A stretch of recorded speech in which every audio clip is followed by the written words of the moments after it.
पूंजी लाभ की गणना करते समय हमने फॉर्मेट में ये देखा कि एक शब्द आता है विक्रय प्रतिफल, सेल कंसिडरेशन, प्राप्त करने की लागत, कास्ट ऑफ एक्विजिशन, सुधार की लागत, कास्ट ऑफ इम्प्रूवमेंट।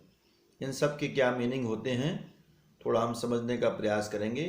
पहला शब्द है पूर्ण प्रतिफल, full value of consideration.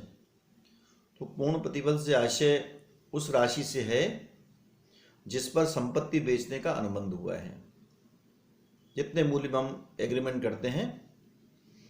Second point है यदि संपत्ति का विनिमय किया गया है तो विनिमय से प्राप्त संपत्ति का विनिमय तिथि को उचित बाजार मूल्य। हमने किसी संपत्ति के साथ एक्सचेंज किया है तो एक्सचेंज के डेट पर फेयर मार्केट वैल्यू कितना है उसको लेंगे। एक होता है एम्प्लॉय स्टॉक ऑप्शन प्लान जो है ESOP के अंतर्गत प्राप्त अंश इत्यादि को गिफ्ट देने पर ट्रांसफ़र की तिथि पर जो फेयर मार्केट वैल्यू होगा वो आपका पूर्ण प्रतिफल माना जाएगा।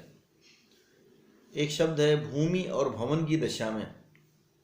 जब किसी भूमि अथवा भवन या दोनों के हस्तांतरण से प्राप्त या प्राप्त प्रतिफल स्टाम्प ड्यूटी के लिए निर्धारित अथवा निर्धारणीय मूल्य से कम है तो स्टाम्प ड्यूटी के लिए निर्धारित या निर्धारणीय मूल्य संपत्ति का पूर्ण प्रतिफल माना जाएगा। यह आपका एग्जाम्पल 34 पेज 390 में इसका वर्णन किया गया है।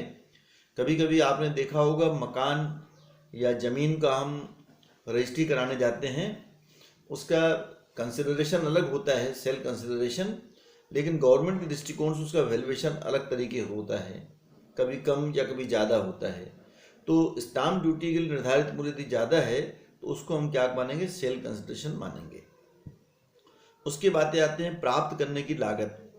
तो किसी संपत्ति को प्राप्त करने की लागत क्या मानी जाए। सबसे पहले होता है क्रय मूल्य हम लेंगे। यदि भवन खरीदा है तो उसके रजिस्ट्रेशन का खर्च होता है, उसकी ब्रोकरेज का खर्च होता है, वो इसके अंदर जोड़ देंगे।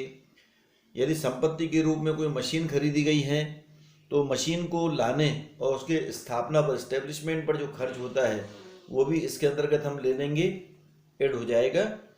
उसी प्रकार से आपका देखेंगे इसके अंतर्गत कि मशीन को उपयोग में लाने की तिथि तक यदि हमने पैसा उधार दिया था तो उस समय तक का जो ब्याज भुगतान करेंगे वह भी पूंजीगत व्यय माना जाता है और संपत्ति की लागत में जुड़ जाता है। लेकिन संपत्ति खरीदने के लिए यदि सरकार या किसी सरकारी एजेंसी से किसी प्रकार की हमको सब्सिडी मिली है तो उसको इसमें से हम माइनस कर देंगे। कुछ दशाओं में संपत्ति को प्राप्त करने की लागत एक अनुमानित राशि होती है। इसके कुछ पॉइंट्स मैं आपको बता रहा हूँ। पहला होता है पूर्व स्वामी की लागत को प्राप्त करने की लागत मानना, assuming cost of previous owner. कभी कभी एक संपत्ति उत्तराधिकार के अंतर्गत, भेंट के अंतर्गत, वसीयत के अंतर्गत एक पक्ष से दूसरे पक्ष को ट्रांसफर हो जाती है। जैसे वसीयत के अंतर्गत संपत्ति खरीदी थी X ने, लेकिन Y के नाम से ट्रांसफर हो गई। अब Y ने तो संपत्ति को खरीदा नहीं है तो उसका पूर्व स्वामी कौन सा हो गया, X। हमको ये देखना होगा प्रश्न में कि X ने उस संपत्ति को कितने में खरीदा था, वो उसकी प्राप्त करने की लागत मानी जाएगी। दूसरा शब्द आता है अंशों अथवा प्रतिभूतियों की लागत। किसी कंपनी के शेयर्स या गवर्नमेंट की सिक्योरिटीज वगैरह जो खरीदी जाती हैं, इनमें दो प्रकार के नियम है। एक डेट बड़ी महत्वपूर्ण है। यदि इनका क्रय 1 अप्रैल 2001 से पूर्व किया गया है तो वास्तविक लागत अथवा 1/4/2001 का फेयर मार्केट वैल्यू करदाता के लिए जो अधिक होगा या लाभदायक होगा उस मूल्य को इसके अंतर्गत हम मान लेंगे। लेकिन यदि 1 अप्रैल 2001 के बाद कोई अंश या प्रतिभूतियां खरीदी गई हैं तो जितने में हमने खरीदा होगा वह मूल्य जो उसकी वास्तविक लागत होगी वह उसका मूल्य माना जाएगा। आगे एग्जाम्पल द्वारा और इनको मैं क्लियर करूंगा। तीसरा पॉइंट होता है बोनस अंशों को प्राप्त करने की लागत। आपने पढ़ा है बोनस शेयर्स, अधिलाभांश अंश हिंदी में। ये अंश हमको फ्री में मिल जाते हैं किसी कंपनी से। तो यदि बोनस अंश 1 अप्रैल 2001 के पहले प्राप्त हुए हैं तो 1 अप्रैल 2001 का फेयर मार्केट वैल्यू लेंगे, उचित बाजार मूल्य। लेकिन अन्य किसी दशा में जब हमने 1 अप्रैल 2001 के बाद इसको प्राप्त किया है तो बोनस अंशों को प्राप्त करने की लागत शून्य मानी जाती है, क्योंकि हमने बताया इसको ये फ्री में हमको मिल जाते हैं। उसी प्रकार ख्याति इत्यादि को प्राप्त करने की लागत। अब यहाँ दो स्थितियाँ हैं। यदि ख्याति किसी पूर्व स्वामी से खरीदी गई है तो हम परचेज प्राइस ले देंगे, क्रय मूल्य। और अन्य दशा में स्वयं अर्जित ख्याति, एक बिजनेसमैन ने स्वयं स्टार्ट किया, अपनी ख्याति को सेल्फ जनरेट किया, तो ऐसी स्थिति में ख्याति को प्राप्त करने की लागत शून्य मानी जाएगी। उसी प्रकार अधिकार अंशों को प्राप्त करने की लागत। तो अधिकार के आधार पर जब अधिकार अंश हमको प्राप्त होते हैं, अधिकार अंश किसे कहते हैं आप लोगों ने पढ़ा होगा, जो अंशों के मूल स्वामी रहते हैं।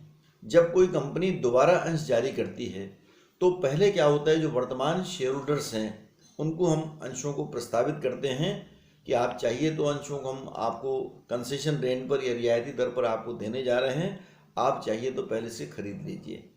यदि वो अपना अधिकार किसी दूसरे को बेच देते हैं तो फिर दूसरे को शेयर बेचे जाएंगे।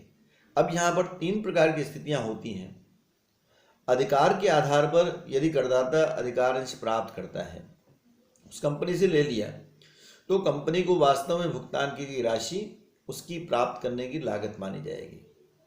यदि उसने करदाता ने अपना अधिकार किसी अन्य व्यक्ति को बेच दिया तो प्राप्त करने की लागत शून्य मानी जाएगी। यानी जितने में भी बेचा होगा दूसरे को पूरा पूरा पूंजी लाभ उसके लिए माना जाएगा। और यदि करदाता ने यह अधिकार किसी अन्य व्यक्ति से प्राप्त किया है, किसी दूसरे व्यक्ति से हमने प्राप्त किया है, तो अब यहाँ पर 2 प्रकार की वैल्यू आपका टैक्स प्राप्त करने की लागत मानी जाएगी। एक तो अधिकार के लिए चुकाया गया मूल्य, और नंबर 2 जो कंपनी को हमने पेमेंट किया, ये दोनों का टोटल उसकी प्राप्त करने की लागत मानी जाएगी। पूंजी लाभ के पूरे चैप्टर में एक डेट बड़ी महत्वपूर्ण है, 1 अप्रैल 2001। अब 1 अप्रैल 2001 से पूर्व यदि कोई संपत्ति प्राप्त की गई है तो प्राप्त करने की लागत कितनी मानी जाए, तो सीधा सा गणित है, वास्तविक लागत अथवा 1 अप्रैल 2001 का फेयर मार्केट वैल्यू, उचित बाजार मूल्य, जो दोनों में से अधिक होगा उसको इसके अंतर्गत माना जाएगा।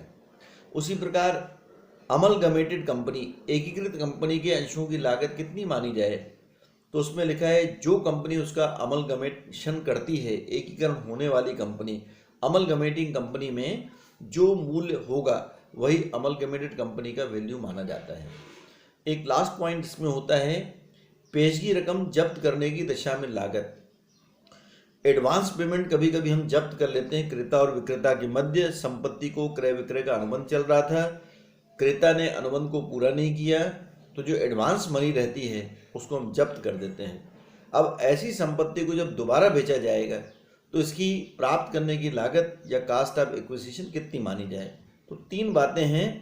ऐसी जब्त की गई रकम को प्राप्त करने की लागत, अथवा अपलिखित मूल्य ह्रास वाली संपत्तियों की दशा में, अथवा 1 अप्रैल 2001 को उचित बाजार मूल्य, जो तीनों में से जो भी परिस्थिति लागू होती है, या तो प्राप्त करने की लागत में या अपलिखित मूल्य में या उचित बाजार मूल्य में से पेशगी रकम को घटाकर शेष रकम प्राप्त करने की लागत मानी जाएगी। तो ये हुआ आपका प्रतिफल, और उसके बाद आपका प्राप्त करने की लागत किसे कहा जाए। Thank you.